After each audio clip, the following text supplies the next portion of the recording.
Now, I want y'all to hear me out. I know that it's really hard to trust Billy Napier to win any game against an above average team in the SEC. But we've seen when Florida went up against Tennessee on the road, they played Tennessee really close in that game. And if it wasn't for a couple of red zone turnovers, they probably would have won that game.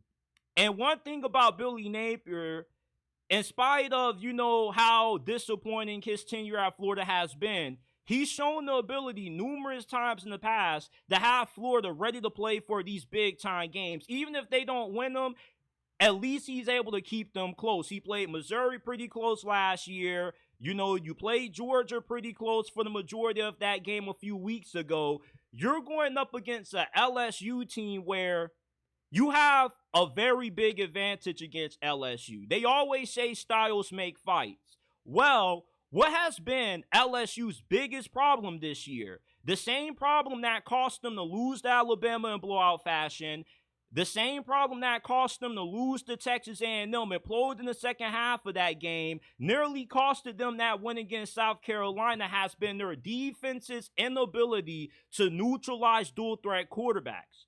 Against Jalen Milroe, he had 185 yards on the ground and 4 rushing touchdowns against you. Against Marcel Reed, he scored 3 touchdowns on the ground on 3 straight possessions in the third and fourth quarter against you. And Lenore Sellers, he had a pretty good day against you as well.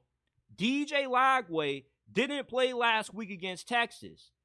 I'm pretty confident that we see him play in this game. And if he does, I love Florida to pull off this upset because we've seen LSU's defense been unable to have success against dual threat quarterbacks. DJ Lagway was the #1 rated quarterback in last year's recruiting cycle. He's the sole reason why Billy Napier may still have a job right now, because if Florida is going to turn their program around under Billy, it's going to hinge on how good DJ Lagway is. And he almost played against Texas. He warmed up, but right before the game, they said, you know what, we're just going to sit you. We're going to be safe than sorry. We rather have you a little bit more well-rested for this game against LSU versus throwing you out there against, Texas in a game that Florida pretty much had no chance against because they had a bunch of backups and third stringers. And when you're going up against a team with a top 3 roster, it's going to be hard to win a game like that, especially on the road. But if you playing at home, you get a DJ Lagway back,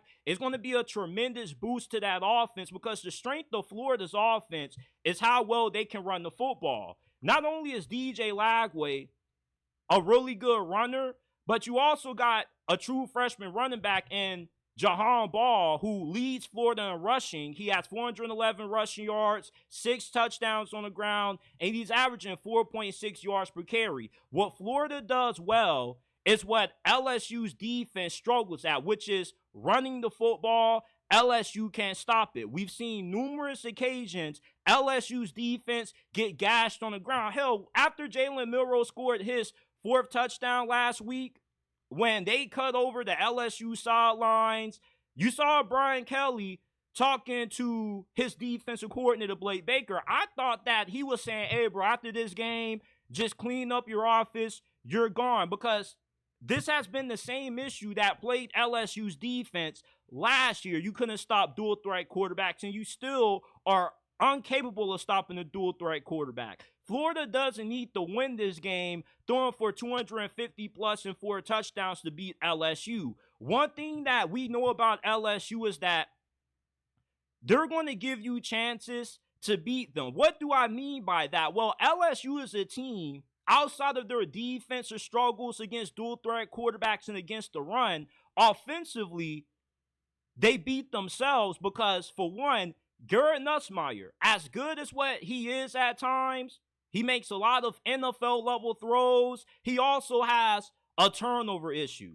And in the last couple of games that LSU has played in, he's had numerous bat-breaking interceptions at the really wrong moments. He had a costly interception in the red zone against Alabama last week, and he had 3 total turnovers in that game. He had 2 INTs and the fumble. He imploded in the second half against Texas A&M. He threw 3 interceptions.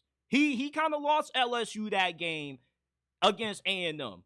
And Florida, even though their secondary has been vulnerable at times, they're 46 in takeaways. And this defense is playing the best that they have all season long, even in spite of all the injuries that they've had to deal with in the secondary. They got numerous starters out. But with Garrett Nussmeier kind of being a little bit of a gunslinger, being a little bit reckless and loosey-goosey with the football, that's going to help Florida win this game because LSU is going to have moments where they beat themselves. Another reason why I like Florida to pull off the upset is that LSU's not good at scoring in the red zone, which is the big key to a lot of upsets in college football. Normally, a lot of upsets occur when you win the turnover battle and you also are better in the red zone.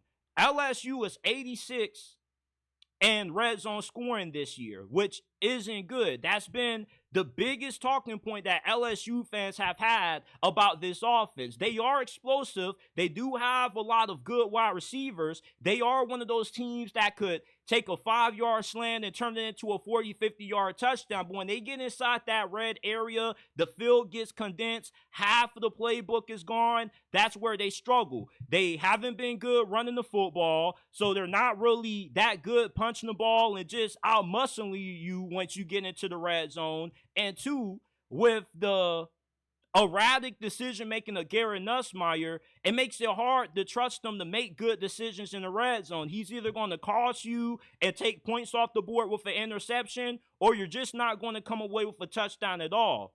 So with LSU's inability to stop dual-threat quarterbacks, how Garrett Nussmeier has been unable to take care of the football, and LSU struggling to score touchdowns in the red zone, all three of these issues that LSU has votes well for Florida being able to pull off the upset. Because when you can't score touchdowns in the red zone and you got to settle for 3, it keeps a team like Florida that may not be as well coached as you or as talented as you in the game. Plus, you got a quarterback that's a turnover ready to happen. It also is going to give Florida more opportunities with the short field to score. And with how good they are running the football, that's going to tire out your struggling run defense. I don't see how Billy Napier doesn't at least cover that 4.5-point spread.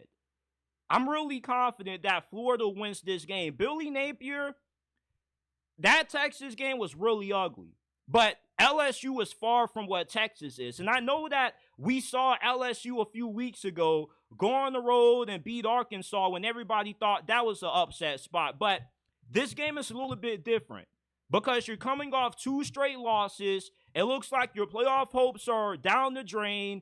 And you kind of got a feeling that this team has kind of tapped out.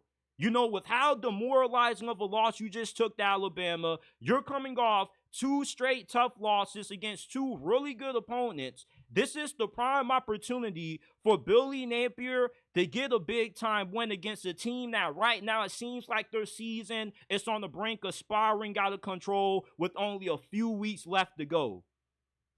I know Florida has a lot of issues in their own right, but LSU's issues for a team that had so many high expectations coming into this year and to not play up to the hype, it kind of gives Florida a good opportunity to pull off this upset. Nobody really expects much from Billy Napier, but we have seen in the past that Billy Napier has had this Florida team ready to play against good teams. That Texas game was an outlier. Against Tennessee, they nearly won that game. Against Missouri last year, they almost won that game.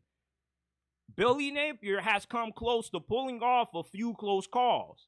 And I could see Florida pulling off this win. And this isn't one of those games where you can judge a team by what their record is. I see a lot of you LSU fans saying how, well, Florida isn't a good team. They got a losing record. Record goes out the drain, all right?